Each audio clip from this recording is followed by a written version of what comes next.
What if you killed your grandfather before your parent was born?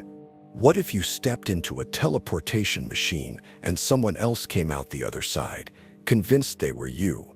What if every decision you make also creates a version of you who chose differently? Paradoxes break our brains for a reason. They aren't just riddles or clever wordplay. They expose hidden cracks in how we understand reality. Identity, time, logic, consciousness. We like to think these are solid foundations. But paradoxes show us just how fragile they really are. In this video, we'll explore some of the most fascinating paradoxes ever conceived, from ancient philosophical puzzles to modern scientific thought experiments. Some are unsettling, some are strangely beautiful, and some might stay with you long after the screen fades to black. There are no easy answers here, just questions and the quiet thrill of not knowing. Let's get started. Imagine standing in front of a machine that has a 50-50 chance of either letting you live or instantly killing you. You press the button and somehow you always survive. No matter how many times you press it, no matter how improbable it seems, you never experience death. This is the core idea behind quantum immortality, a thought experiment based on the many worlds interpretation of quantum mechanics. It suggests that every time a quantum event has multiple possible outcomes, the universe splits into separate branches, one for each possibility. In one universe, you survive. In another, you die. But crucially, you can only ever experience the universes where you remain alive. Let's say you're in a high-stakes situation, maybe a life-or-death quantum gamble. If many worlds is true, there will always be some version of you that continues to exist, no matter how many dangerous choices you make. To that version of you, it would seem as if they are immortal because they never perceive their own death. The versions of you that do die simply stop experiencing reality. The paradox emerges when we think about what this means for consciousness. If there's always a universe where you survive, then doesn't that mean some version of you will continue living forever? What happens when your body reaches the limits of biological aging? Does quantum immortality mean you'll just keep surviving through freak medical luck? Or does it only apply to high-risk scenarios where there's a clear quantum split? While quantum immortality is purely speculative, it raises profound questions about the nature of selfhood, existence, and the boundaries of experience. If true, it suggests that you may never actually experience death, only an increasingly improbable survival. But before you start making reckless bets on your survival, remember, the versions of you that lose the gamble will still exist somewhere, just not in a universe where they can regret it. What if I told you that every time someone in Star Trek says, "Beam me up, Scotty," they might actually be dying? And what if the person who materializes on the ship is just a copy believing they are the same person? This is the Teletransportation Paradox, a thought experiment that forces us to ask, what makes you, you? Imagine a teleportation machine that works by scanning every atom in your body, transmitting that information to another location and reconstructing you using different atoms. The process is instant.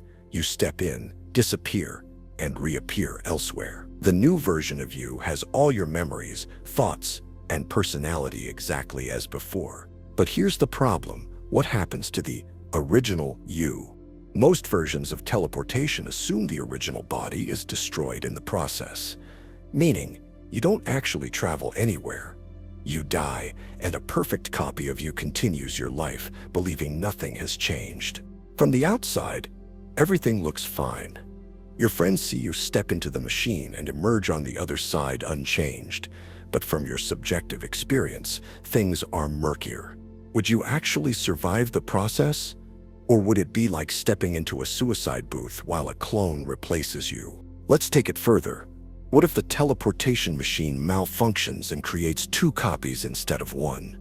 Now there are two identical yous, both with equal claim to being the real person. Which one is the real you? Some philosophers argue that identity is based on physical continuity, that is, your body and brain must remain physically intact over time. If this is true, teleportation kills you because it breaks that continuity. Others believe psychological continuity is what matters. If your thoughts, memories, and personality remain exactly the same, then it doesn't matter if your atoms are rearranged, you are still you. But what if we replace your atoms more gradually?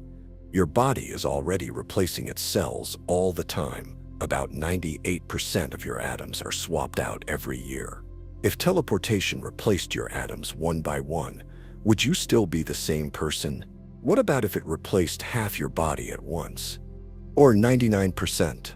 The Teletransportation Paradox forces us to ask uncomfortable questions about personal identity, consciousness, and what it really means to be someone.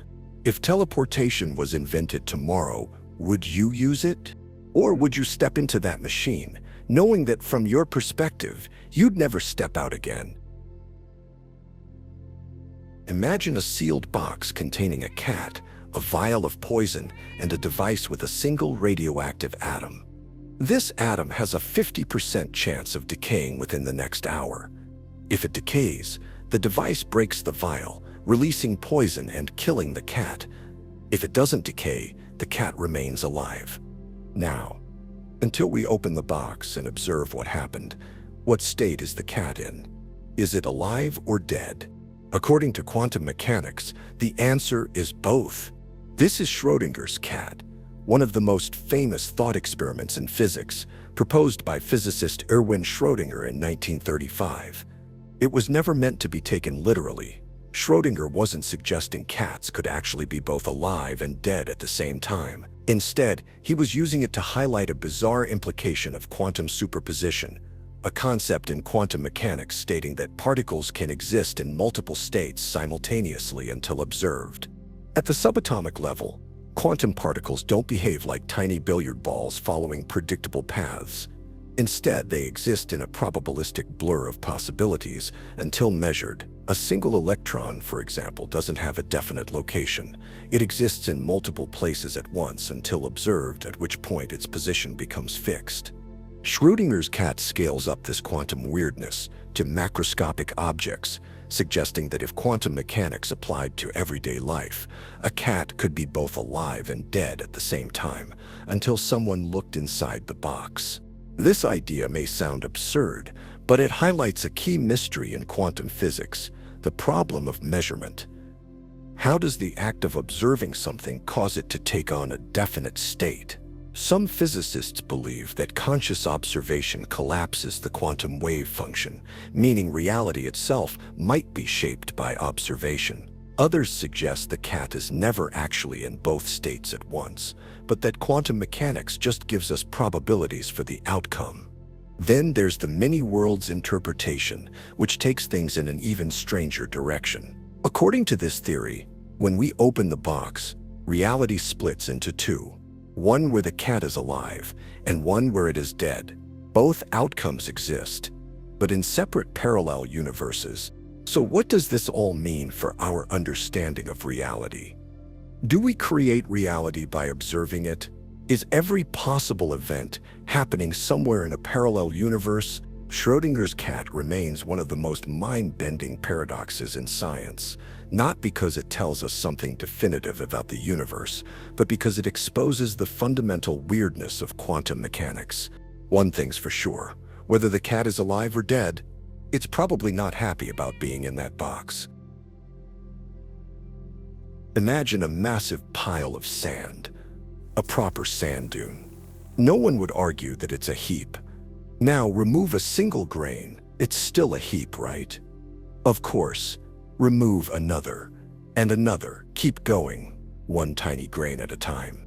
At what point does it stop being a heap?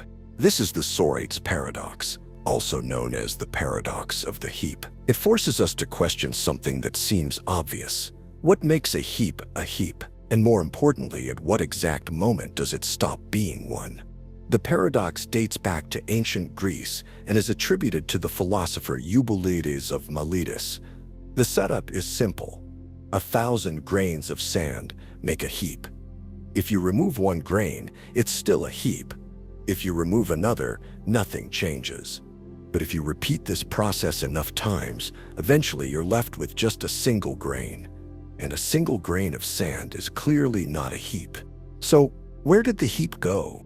This paradox highlights the problem of vagueness, the way we use imprecise language to describe things that don't have clear-cut boundaries. We don't usually think about exact definitions when we say someone is tall or rich or old, but the Sorites Paradox exposes a major flaw in our thinking. If we can't determine the exact point when a heap stops being a heap, does that mean a heap was never a real category to begin with? And it doesn't stop with sand. Think about other areas where we run into this same issue. At what point does a person go from young to old? At what income level does someone become rich? When does a few drinks turn into a drinking problem? Laws and policies struggle with these questions all the time. If a company dumps a tiny amount of pollution into a river, that might not be such a big deal. But if they keep dumping, grain by grain, at what point do we decide it's unacceptable? So how do we solve the paradox? One approach says there must be a precise cutoff point where a heap ceases to be a heap. Maybe it's at 300 grains, maybe 250. But if you pick an exact number, you run into a problem. Why that number? Why not one more or one less? The line is completely arbitrary. Another approach says removing a single grain never changes the heap, which means even one grain could still be considered a heap. That doesn't feel quite right either. A more modern solution is fuzzy logic, the idea that categories exist on a spectrum. A heap doesn't suddenly vanish. It just gradually fades away, becoming less and less of a heap over time. But our brains aren't wired to think this way. We like sharp categories. We like black and white, tall and short, rich and poor. But reality is often somewhere in between. The Sorites Paradox forces us to confront how we define everything in life. It reminds us that many of our categories are vague, even though we treat them as absolute. It's a reminder that some questions don't have clear-cut answers. Language isn't always precise, and reality is often more continuous than we like to admit. So the next time you hear someone debating at what point something changes, whether it's wealth, intelligence, addiction, or even personal identity, remember the heap of sand, because maybe, just maybe, the answer isn't as clear as we think. Imagine you're on a game show, standing in front of 3 doors. Behind one of these doors is a luxury sports car, while the remaining 2 doors, a couple of goats. Hoping to win the prize, you're asked to pick a door. Let's say you choose door number 1. Now, at this point, the host, who knows exactly what's behind each of the doors, opens one of the remaining doors, let's say door number 2, to reveal a goat. The host now presents you with an interesting choice. You can stick to your original choice and open door number 1, or you can switch and see what's behind door number 3. Most people assume it doesn't really matter much. It's 50-50 anyway. And then there's also the psychological aspect in which most people wouldn't want to change and regret their decision, and thus are more inclined to stay with their original choice. However, it's actually not a straight 50-50, as it may seem. In fact, you can mathematically double your odds of winning by switching to the other remaining door, door number 3. It sounds ridiculous, and when the Monty problem was first written about in a 1990 article, it sparked huge debate, even among mathematicians. Many people couldn't accept it because it sounds so counterintuitive.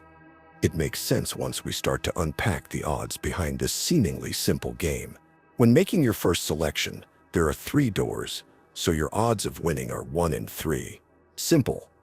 However, once the host opens door number 2 and reveals a goat which he knew was there, the odds now change. Because our original odds were 1 in 3 of winning, that means our odds of losing were 2 in 3, or twice as likely. So by switching to the other remaining door, we double our chances of winning. If you're still having trouble getting your head around this, here's a way to make things much clearer. Let's now imagine you're presented with 100 doors. There's 1 car and 99 goats. Let's say you choose door number 25. The host then proceeds to open 98 of the remaining 99 doors, showing goats in every door, and then leaving just one other door, door number 39, left closed. You can either stick with your original choice or switch to door number 39. Since your initial odds were very unlikely that you'd win, just 1 in 100, you probably picked a door with a goat. With a chance to switch, it should be a no-brainer that you take the switch when offered. The Monty Hall problem messes with our brains because we tend to see what's left as an even choice. But probability isn't about what's left, it's about how we got there. By removing an option with certainty, the odds shift in a way that most people don't naturally consider. Imagine a pair of identical twins, born at the same time. They are identical in every way. Now imagine one of them boards a spaceship and blasts off at near the speed of light, while the other stays behind on Earth. The traveler spends years exploring the galaxy before returning home, expecting to find his twin just as he left him. But when he arrives back on Earth, something is terribly wrong. The twin who stayed on Earth has aged dramatically, wrinkled, gray-haired, decades older. Meanwhile, the space traveler is still young, only a few years older than when he left. The same pair of twins, now separated not by distance, but by time itself. This is the twin paradox, a mind-bending consequence of Einstein's theory of relativity. And despite being called a paradox, there's actually no contradiction, just a reality that defies common sense. The core of the paradox comes down to time dilation, one of the strangest effects of traveling near the speed of light. According to Einstein's special relativity, the faster you move, the slower time passes for you relative to someone who stays put. But here's where things get weird. From the perspective of the twin in the spaceship, he could argue that he is the one staying still, while Earth is the one moving away. So why wouldn't time slow down for the Earth twin instead? The answer lies in acceleration. The traveling twin isn't just moving fast, he accelerates to high speeds, turns around, and decelerates upon returning to Earth. That acceleration breaks the symmetry of the situation. The Earth twin remains in a single frame of reference, while the space traveler constantly shifts frames, making their experience of time fundamentally different. And this isn't just theoretical. Time dilation has been tested and confirmed by real experiments. Atomic clocks placed on fast-moving jets, or satellites, have shown measurable differences in time compared to clocks that remain stationary on Earth. In fact, the GPS satellites that guide your phone need to account for time dilation every single day.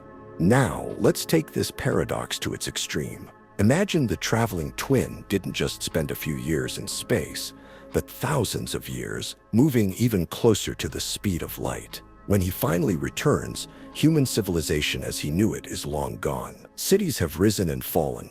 Technology has advanced beyond imagination, and history has marched forward without him. And that's the eerie truth about the twin paradox. The faster you move through space, the slower you move through time. In theory, a traveler could leave Earth today and return in a distant future where everyone they ever knew has been gone for centuries, while for them only a few short years had passed. Traveling at near light speed is a one-way ticket to the future, but with one ultimate cost. Imagine you're driving late at night, following a long, winding road with multiple exits. Your goal is to reach the last exit, which leads to your home. But there's a catch. You're extremely absent-minded. Every time you reach an exit, you completely forget where you are and what your original plan was. At each exit, you must make a choice. Should you exit now or keep driving? The problem is, because of your forgetfulness, you have no way of knowing if you're at an earlier exit, the final exit, or if you've already passed it entirely. This paradox, introduced by economist Robert Boltzmann in 1997, explores decision-making in situations where rational choices lead to irrational outcomes. In theory, the best strategy would be to keep driving until you reach the final exit. But because you forget your plan at every decision point, you might exit too early out of caution or overshoot your destination completely. From a game theory perspective, this paradox challenges our understanding of rationality under uncertainty.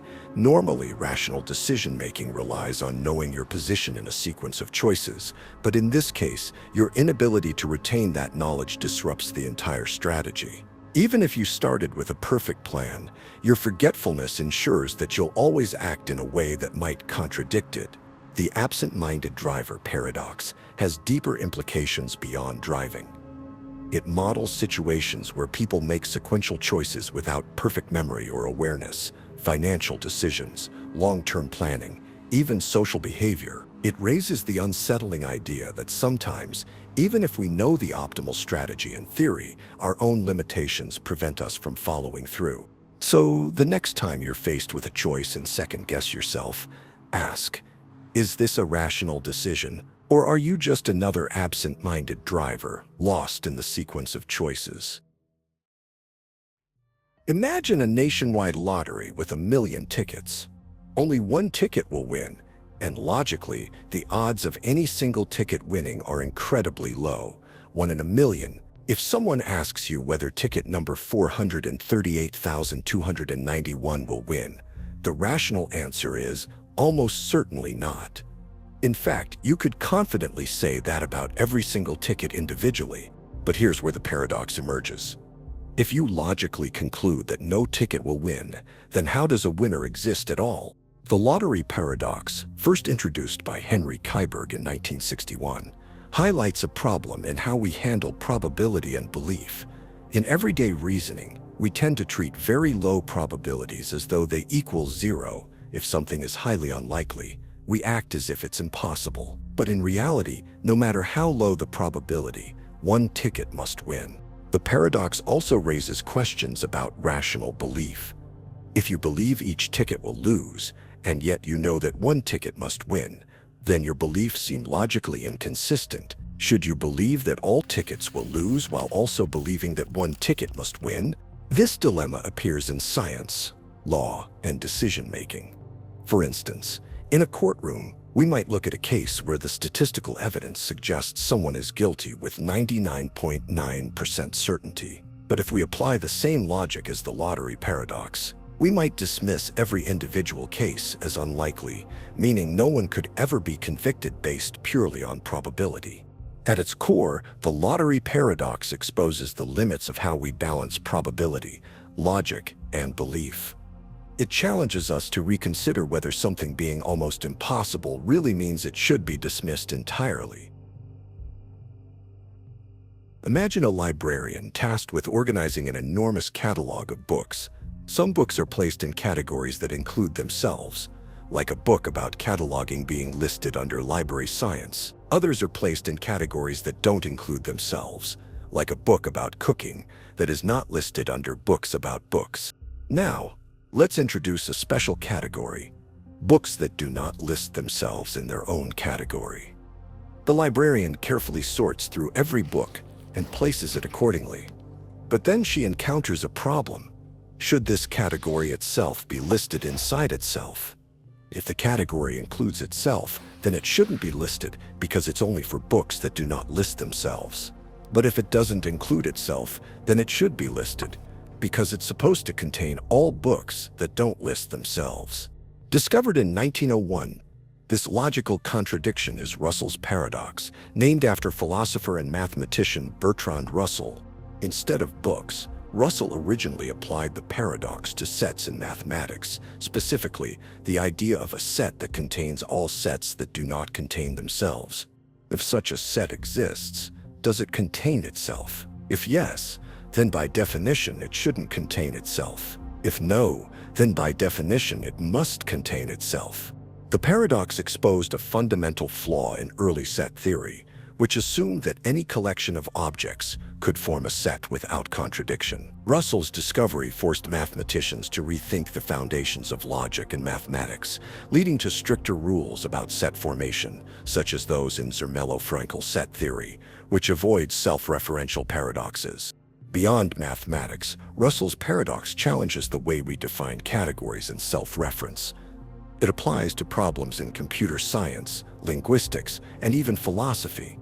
Any system that allows for self-referential classification might encounter contradictions, whether in AI programming, database sorting, or even legal definitions.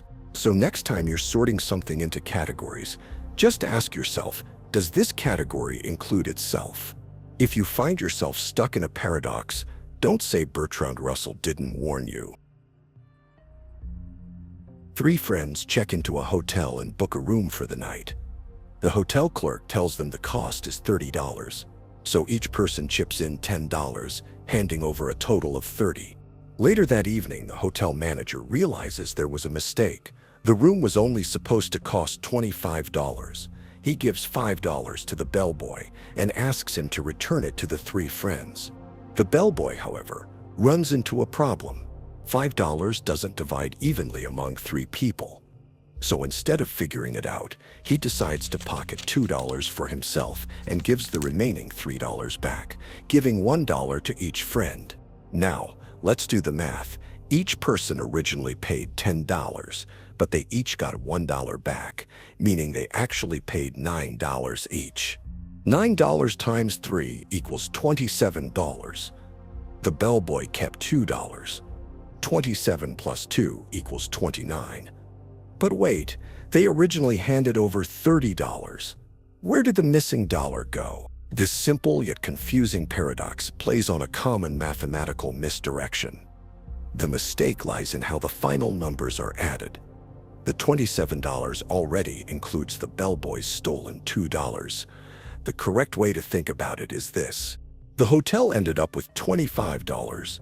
The bellboy took $2. The guests got $3 back.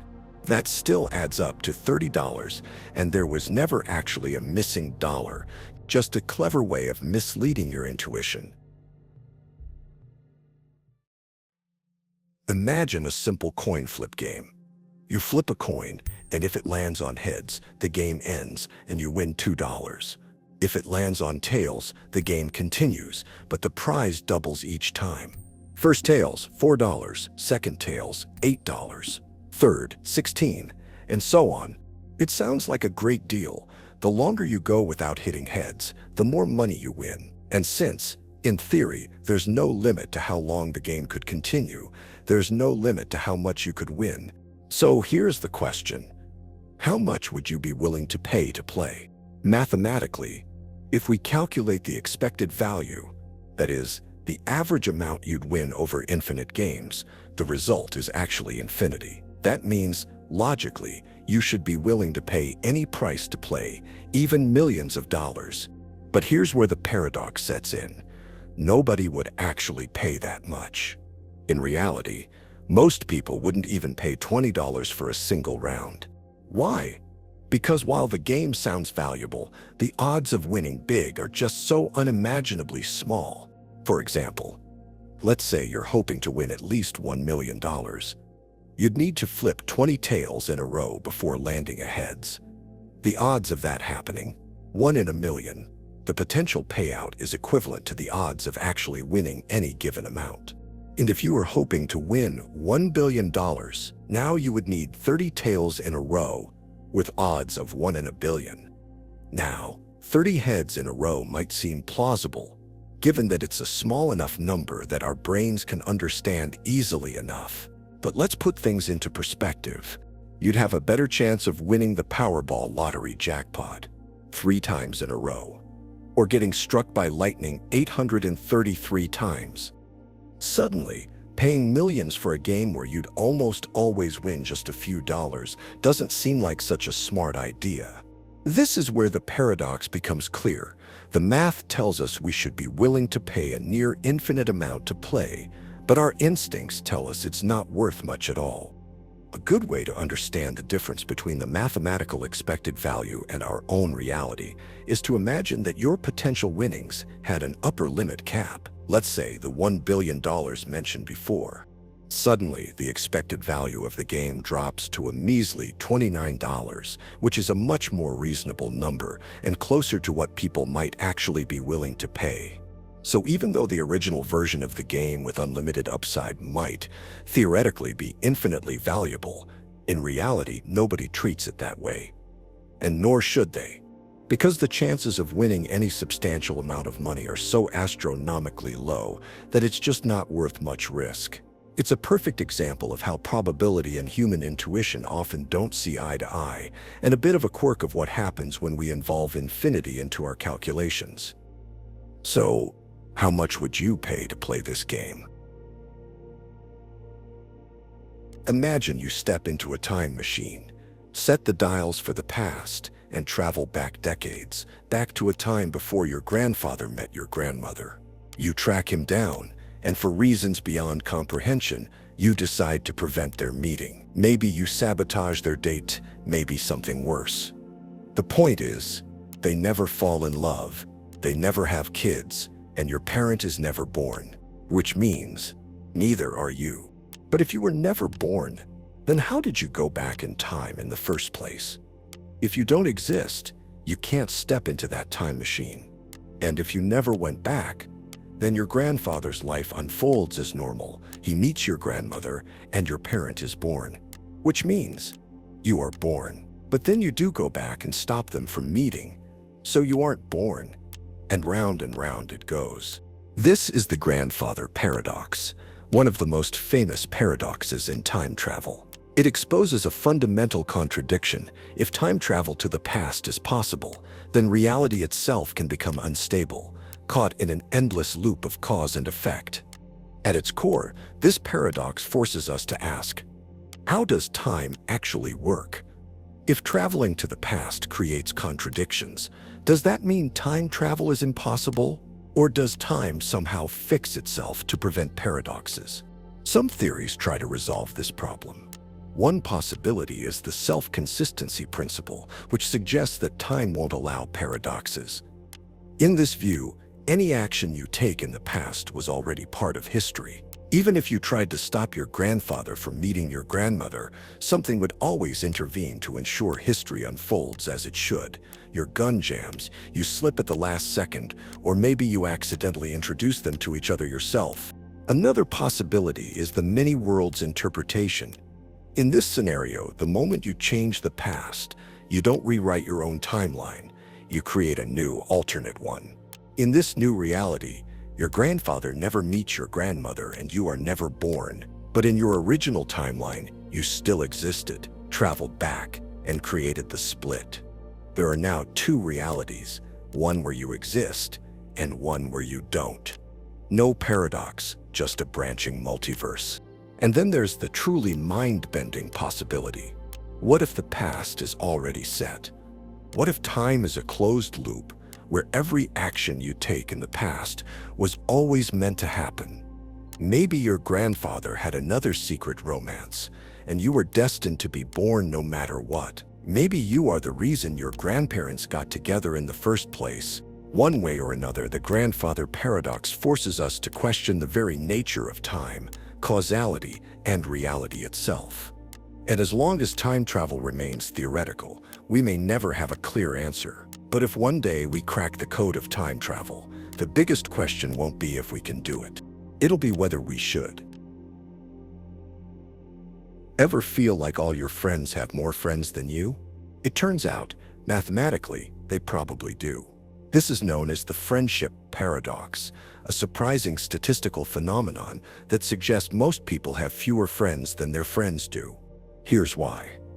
Imagine a social network. Some people have only a few friends, while others are social butterflies with hundreds of connections. If you randomly pick a person and check their friends, you're more likely to land on someone who has lots of connections. That's because the very nature of friendships makes highly connected people appear more often in the network. Think of it this way. If you're standing in a crowded room and choose a random person, you're more likely to pick someone near the center where most of the action is happening, rather than someone standing alone in the corner. This paradox has interesting implications. It means that when you scroll through social media and it looks like everyone is hanging out, traveling, or having fun, you're not getting a fair representation. You're seeing the most social and active people more often, while those who are less connected remain unseen. So if you ever feel like you're less popular than your friends, statistically, that's exactly what you should expect. Imagine you're presented with two envelopes. Inside each one is a sum of money, and you're told that one envelope contains twice as much as the other. But here's the catch. You don't know which is which. You pick an envelope at random and open it. Let's say you find $100 inside. Now, you're given a choice. Keep your envelope or switch to the other one. At first, it seems like there's no reason to switch. The other envelope could contain either $50 or $200, and since you don't know, it feels like a 50-50 shot. But here's where things get weird. Mathematically, it seems like switching is always the better move. If your envelope contains X dollars, then the other envelope must contain either X over 2 or 2X. Since there's no way to know, you assume there's an equal chance of either. The expected value of switching looks like this. Take half the time, you'll end up with X over 2, and the other half, you'll end up with 2X. If you calculate the average, it turns out the expected value is 1.25x, which is actually higher than what you already have. So if this logic is true, then you should always switch. But then, after switching, you're in the exact same situation again, meaning you should switch back and again, forever. Obviously, that makes no sense. So what's wrong with the logic? The mistake comes from how we set up the problem. The assumption that switching always increases your expected value is misleading. Once you pick an envelope, the amounts inside are already set. Switching doesn't magically improve your odds. It just reframes the same situation in a misleading way.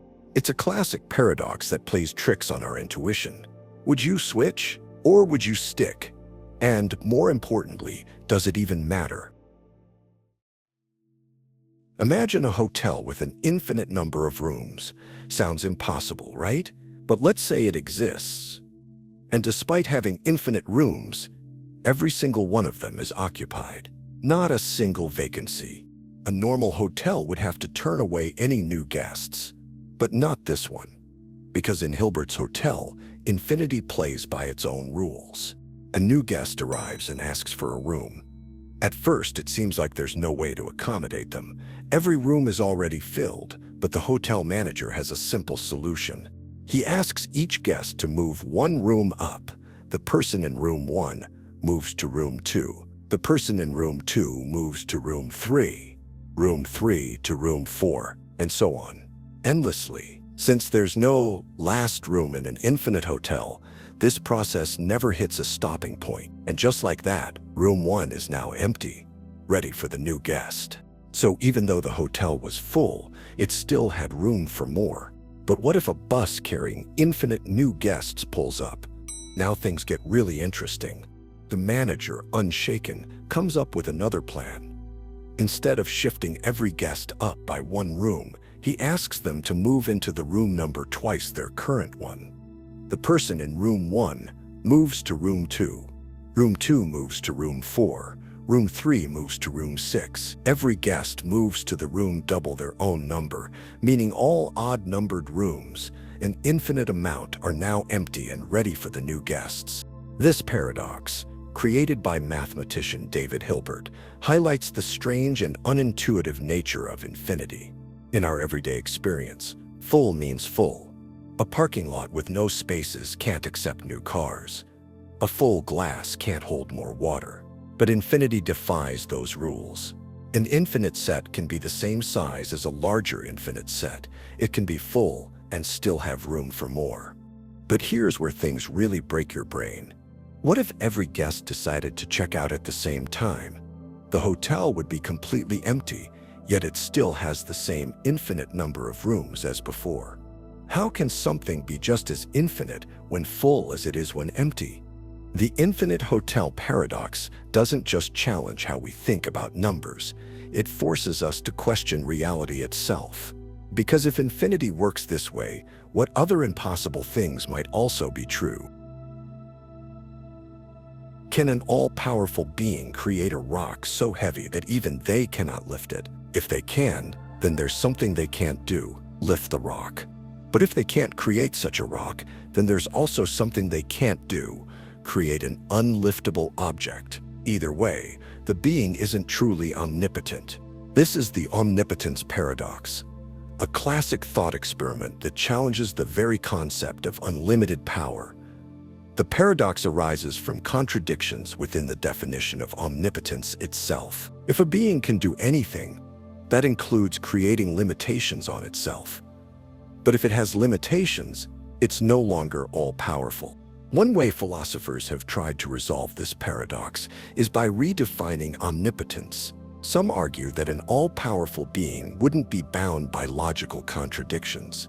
For example, asking whether an omnipotent being can make 2 + 2 = 5 is nonsensical, not because they lack power, but because the task itself is meaningless. In this view, omnipotence means the ability to do anything that is logically possible, rather than the ability to do the impossible. Others take a different approach, suggesting that omnipotence doesn't require the ability to perform self-contradictory actions. A being can be all-powerful within the realm of meaningful actions, but that doesn't mean it can break the rules of logic. This paradox isn't just about divine beings. It also applies to AI, governance, and even human ambition. If someone had absolute control, they might still be limited by internal contradictions. The paradox highlights a fundamental limit to the very concept of unlimited power, whether in gods, rulers, or machines. So can an omnipotent being create a rock so heavy that even they can't lift it? Maybe the better question is, does true omnipotence even exist, or is it just a contradiction waiting to happen? Imagine flipping a coin 1,000 times.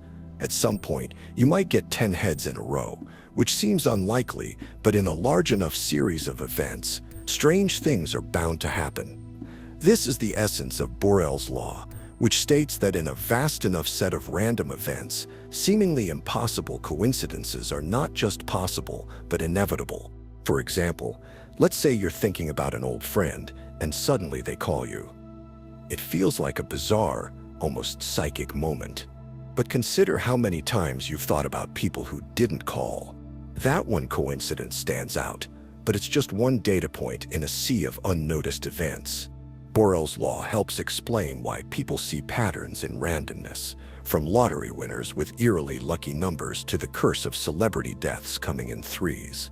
Given enough people, events, and time, even the most extraordinary coincidences are bound to happen somewhere, to someone.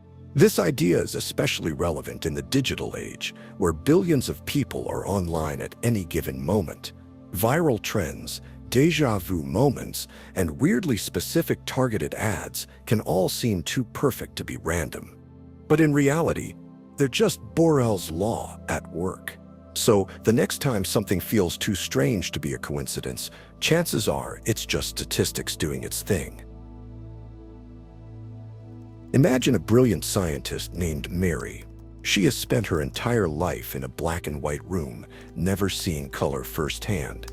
However, she is an expert in neuroscience and optics. She knows everything there is to know about color, how different wavelengths of light correspond to different hues, how the brain processes them, and even how they influence human emotions. She has studied every scientific fact about color that could possibly be known. But one day, Mary steps outside her room for the first time and sees a bright red apple. The question is, does she learn something new? This thought experiment, proposed by philosopher Frank Jackson in 1982, challenges our understanding of knowledge and consciousness. If Mary truly knew everything about color from a scientific standpoint, then logically, seeing red should not give her any new information. But intuitively, it seems obvious that experiencing color firsthand is entirely different from studying it in theory. The paradox highlights the debate between physicalism and qualia. Physicalism is the belief that everything about the mind can be explained through physical processes, neurons, electrical signals, and chemical reactions. But qualia refers to the subjective, first-person experience of sensations, the feeling of pain, the warmth of sunlight, the taste of chocolate. Some argue that these subjective experiences cannot be captured purely by physical descriptions. If Mary learns something new when she sees color, then that suggests that consciousness is more than just information processing, that there's something irreducibly unique about first-hand experience that cannot be captured by science alone. On the other hand, if she doesn't learn anything new, that would suggest that subjective experiences are just another form of physical knowledge, even if they feel distinct. The implications of Mary's room go beyond philosophy and into fields like artificial intelligence and neuroscience. Could an AI ever truly experience something, or would it just process data like Mary in her room? Could consciousness ever be reduced to pure computation, or is there something ineffable about being alive? Ultimately, Mary's room forces us to confront a fundamental question. Can knowledge ever replace experience, or is there something about living in the world that facts alone can never capture? Imagine a legendary ship preserved for centuries in honor of a great hero. Over time, as its wooden planks rot, they are carefully replaced with new ones, one by one, until eventually not a single original piece remains. Now comes the question, is it still the same ship? This is the Ship of Theseus Paradox, an ancient thought experiment that challenges our very concept of identity. If every part of an object is gradually replaced, does it remain the same thing, or does it become something entirely new? Now, let's make things even weirder. Suppose someone gathers all the discarded planks and rebuilds an identical version of the ship. Which one is the real Ship of Theseus? The one that was gradually repaired, or the one made of the original materials? Or are both equally valid? This paradox extends far beyond ships. It applies to people. The cells in your body are constantly dying and being replaced.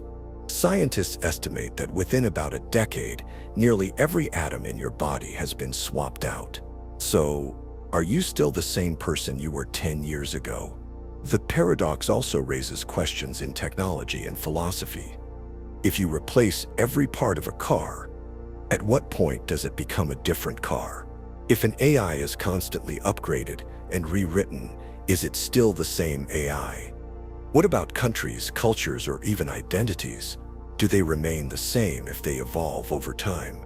Perhaps identity isn't tied to physical components, but to continuity. The Ship of Theseus remains the same because its repairs were gradual, keeping its history and function intact. By that logic, we remain ourselves, not because of unchanging matter, but because our memories, experiences, and self-perception continue. Or maybe the paradox suggests something more unsettling, that identity itself is just an illusion, and we are, at all times, both the same and completely different. Imagine discovering a book filled with advanced knowledge, equations, theories, even blueprints for technology far beyond its time. You study it, master it, and eventually publish the book under your own name. Generations later, someone finds your book, learns from it, and the cycle repeats. But here's the twist. Where did the knowledge originally come from? This is the Bootstrap Paradox, a mind-bending paradox of time travel. It describes a situation where an object or information exists without ever having been created. Instead, it loops endlessly through time, with no clear point of origin. Let's take an even crazier example. Imagine a time traveler obsessed with Beethoven. He goes back to 1800 with all of Beethoven's sheet music and finds young Ludwig struggling to compose. So, to inspire him, the traveler gives Beethoven his own music. Beethoven copies it down, takes credit, and history unfolds just as we remember it. Centuries later, the time traveler studies Beethoven's work, learns to play it, and eventually brings it back in time. But then, who actually composed the music? The information is trapped in a closed loop. It has no origin.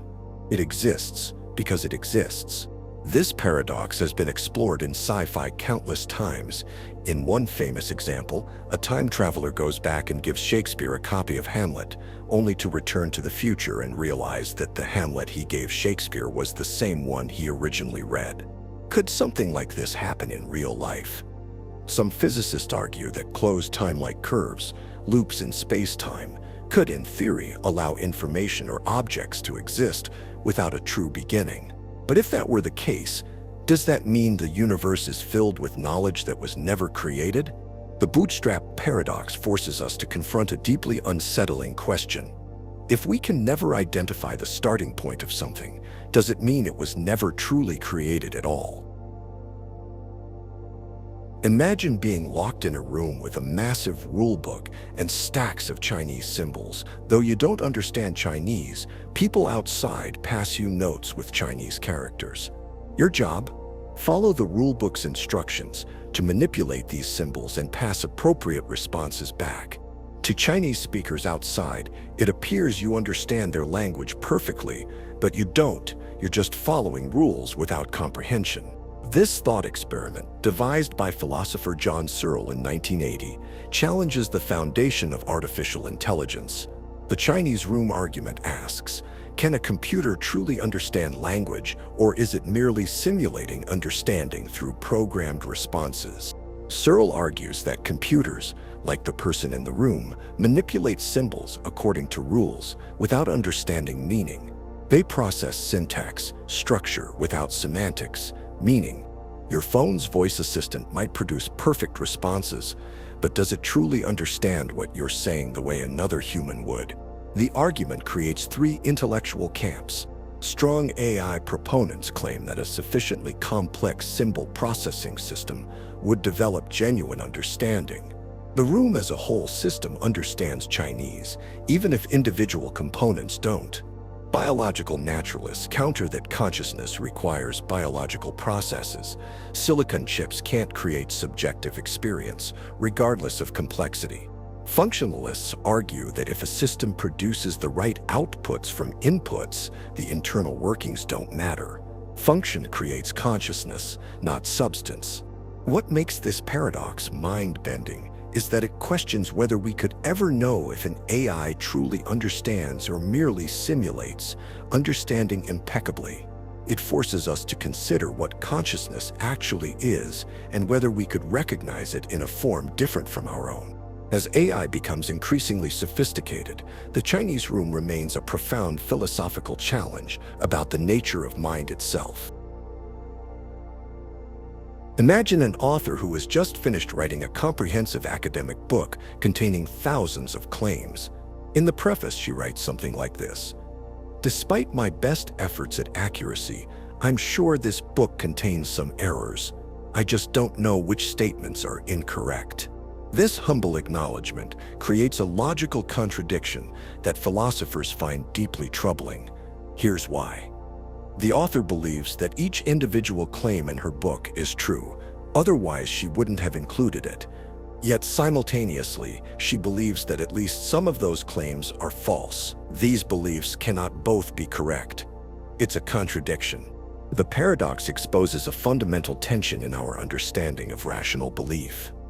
On one hand, intellectual honesty seems to require acknowledging our fallibility, especially when making numerous complex claims. On the other hand, rationality demands consistency in our beliefs. Various solutions have been proposed. Some philosophers suggest we should distinguish between different levels of belief. The author believes each specific statement, but has a meta-belief about the collection of statements. Others argue that rational belief doesn't require 100% certainty, so there's no contradiction in believing something while acknowledging a small probability it's wrong. What makes this paradox particularly compelling is that the preface statement isn't some artificial philosophical construction. It's a common, seemingly reasonable acknowledgement made by thoughtful people. Indeed, the more careful and rational a person is, the more likely they are to acknowledge potential errors in their work. The Preface Paradox forces us to reconsider what it means to be rational. Perfect consistency might be mathematically elegant, but pragmatically impossible for finite, fallible beings. Perhaps true rationality requires embracing certain types of acknowledged inconsistency, recognizing both our confidence in specific beliefs and our awareness of our general limitations. Imagine the universe running for an almost infinite amount of time. According to physicist Ludwig Boltzmann, random quantum fluctuations could, in theory, spontaneously form a fully functioning brain with memories, consciousness, and perceptions, a Boltzmann brain. Here's the mind-breaking part.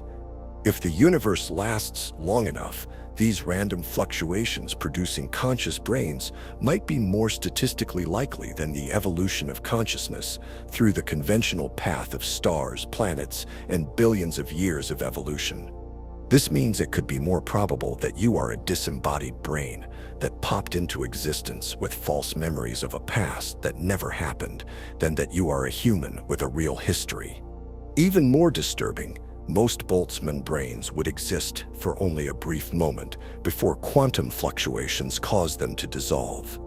So if most conscious entities are Boltzmann brains, and most Boltzmann brains only exist momentarily, why do you perceive a stable, consistent reality over time? This paradox challenges our most fundamental assumptions about reality.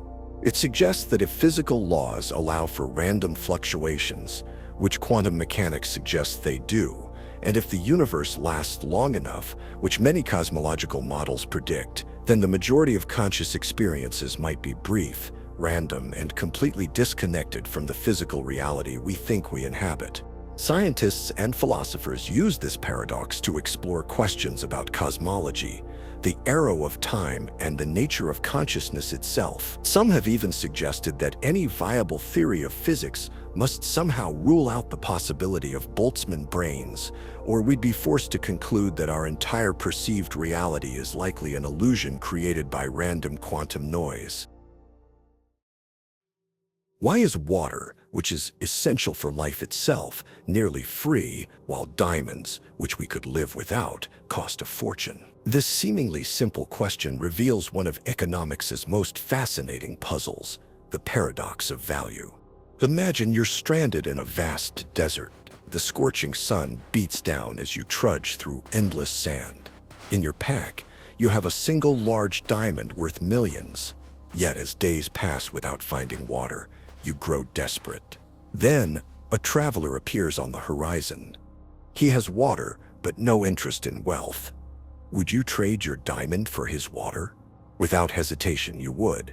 Now picture yourself at home, comfortable with running water readily available. If someone offered to trade a diamond for all the water you'd drink today, you'd likely take the diamond in an instant. Same items, different circumstances, completely different valuations. This is the paradox that puzzled classical economists, most notably Adam Smith in his 1776 work, The Wealth of Nations. Smith identified the contradiction between value in use and value in exchange. Water has tremendous value in use, but little value in exchange. Diamonds have minimal practical utility, but command astronomical prices. The solution to this paradox wasn't fully articulated until the 1870s, when three economists independently developed the concept of marginal utility. Water is abundant in developed societies, so the value of one additional glass is minimal. The first glass of water you drink in a day has enormous value. It keeps you alive. The second glass still has high value, but by your 10th glass, the additional benefit is negligible. This declining satisfaction from each additional unit is called diminishing marginal utility. Diamonds, conversely, are scarce. Most people own few or none, so acquiring one more diamond delivers significant marginal utility relative to its scarcity. This resolution reveals something profound about human economic behavior. We don't value things based on their intrinsic worth or total utility to humanity. Rather, our valuation reflects the benefit of having a little more or a little less of something, weighed against its scarcity. The paradox extends beyond water and diamonds. Consider information in the digital age, invaluable collectively, yet so abundant that specific pieces often command little monetary value. Or consider oxygen, absolutely essential for life, yet we don't pay directly for the air we breathe because of its abundance. Real-world implications of this paradox are everywhere. During natural disasters, water prices skyrocket not because water's intrinsic value suddenly increases, but because its scarcity does. Housing in desirable cities becomes exorbitantly expensive, not because walls and roofs are intrinsically more valuable there, but because the supply is constrained relative to demand. The paradox also explains why unique skills command premium wages. Scarcity creates value. A heart surgeon's services are valuable partly because few people can perform them. Similarly, professional athletes earn millions of dollars not because sports are essential to survival, but because elite athletic talent is exceptionally rare. Understanding the paradox of value reveals a fundamental truth. Economic value isn't objective or intrinsic. It emerges from the intersection of human desire, utility, and scarcity. When we recognize this, we see that value itself is not paradoxical at all. It's contextual, subjective, and constantly in flux, shaped by the dynamic relationship between what we need, what we want, and what's available to us. How can a constitution contain the rules for changing itself? This seemingly straightforward legal question unravels into a logical paradox that challenges the foundations of constitutional law. Consider Article 5 of the U.S. Constitution, which specifies how the Constitution can be amended. But what if we used this article to amend itself? Changing the amendment process. Would such a change be legitimate? This creates a chicken and egg problem. If we follow the old Article 5 to change Article 5, we're assuming its authority while simultaneously replacing it. But if the old Article 5 lacks authority to change itself, how can any amendment process ever be changed? Legal philosopher Peter Suber illustrated this with the hypothetical nomic game, where players can change the rules of the game using moves permitted by the rules. The paradox emerges when players attempt to change the fundamental amendment rules themselves. The paradox reveals three troubling possibilities. First, constitutions might contain immutable elements that cannot be changed even through prescribed amendment procedures, suggesting limits to democratic self-governance. Second, the legitimacy of constitutional change might ultimately rest on extra-constitutional forces like revolution or social consensus rather than legal procedure. Third, the paradox suggests all legal systems may contain irreducible logical contradictions at their core. This paradox extends beyond law to any self-modifying system, from evolving computer programs to changing organizational bylaws. In each case, we face the fundamental question: can a system contain complete and consistent rules for its own transformation? A professor announces, next week, there will be a surprise test on one of the 5 weekdays. By surprise, I mean you won't be able to know with certainty the morning of the test that it's happening that day. The brilliant students reason backward. The test can't be Friday, because if it hasn't happened by Thursday evening, we'd know with certainty it's happening Friday, violating the surprise condition. But if Friday is eliminated, then Thursday can't be the day either if the test hasn't occurred by Wednesday evening, and we know it can't be Friday, then it must be Thursday again, violating the surprise condition. This reasoning continues. Eliminating Wednesday, Tuesday, and finally Monday, the students triumphantly conclude no surprise test is possible. Yet when the professor gives the test on Wednesday, they are indeed surprised. Where did their logic fail? The advanced version extends this paradox to multiple weeks or to varying degrees of belief. If the students assign probabilities rather than certainties to each day, the paradox takes on new dimensions. Their confidence that no test exists actually enables the surprise to occur. The paradox reveals tensions between knowledge, belief, and self-reference. The very act of reasoning about surprise self-destructs as it transforms potential surprise into expected outcomes. It demonstrates how predictions can affect their own accuracy. Some philosophers argue the paradox exposes limitations in our concept of knowledge.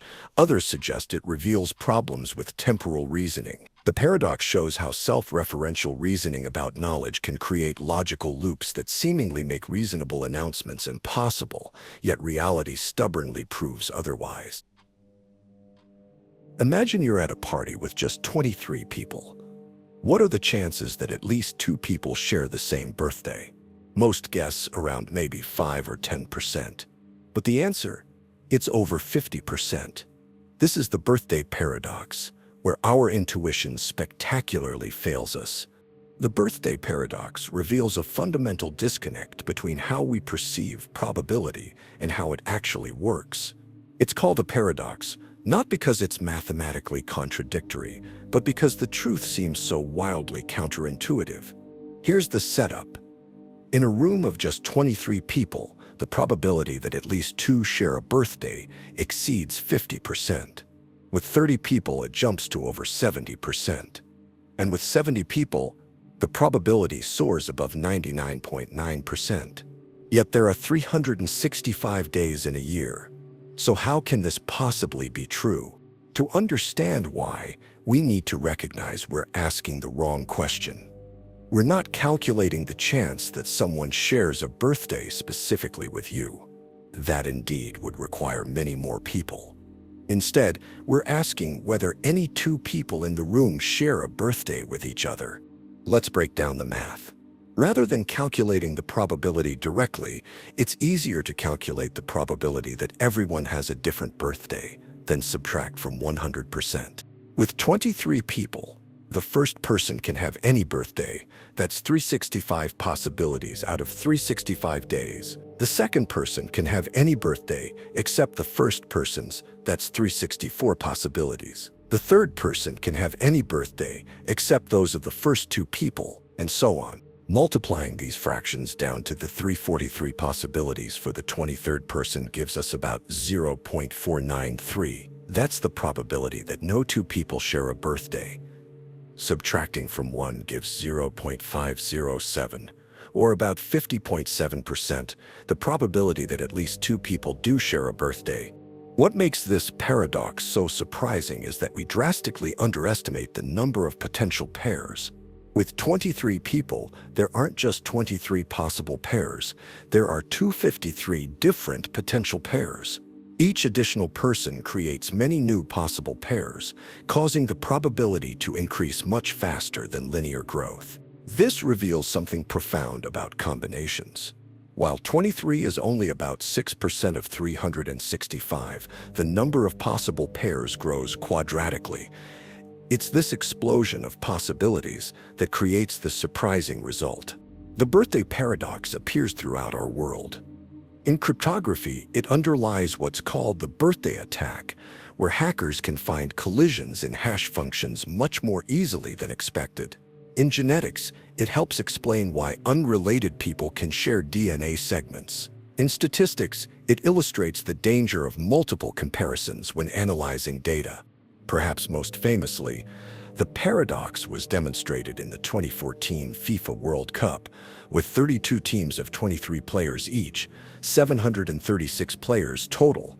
What are the chances 2 players share a birthday? Basically 100%.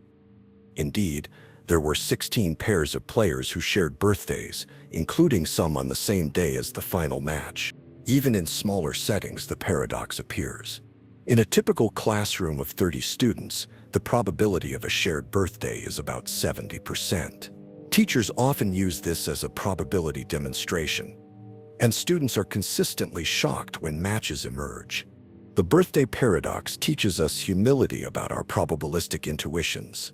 Our brains didn't evolve to handle such complex combinations of data naturally. It reminds us that in statistics, as in life, truth can be counterintuitive, and that sometimes connections exist where we least expect them.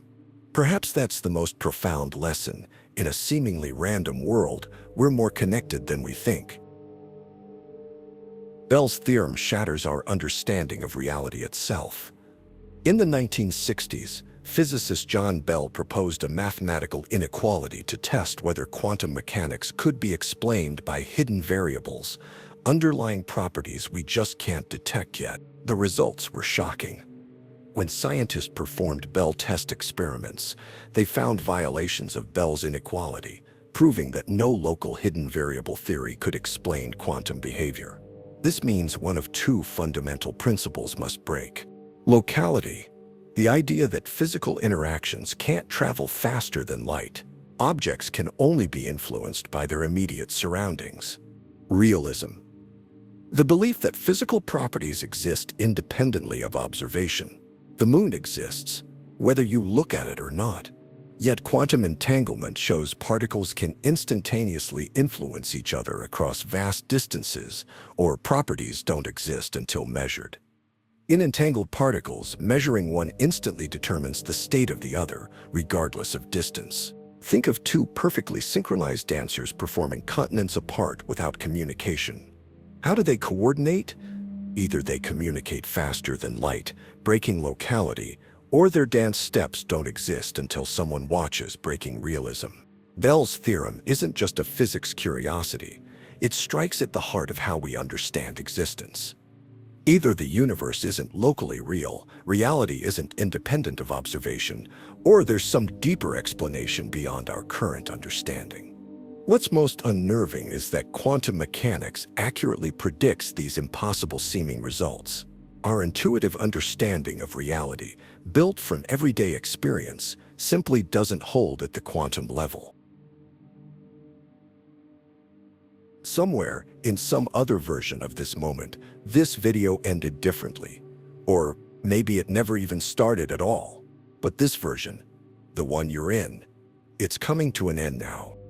You've followed paradoxes across time, thought, and logic.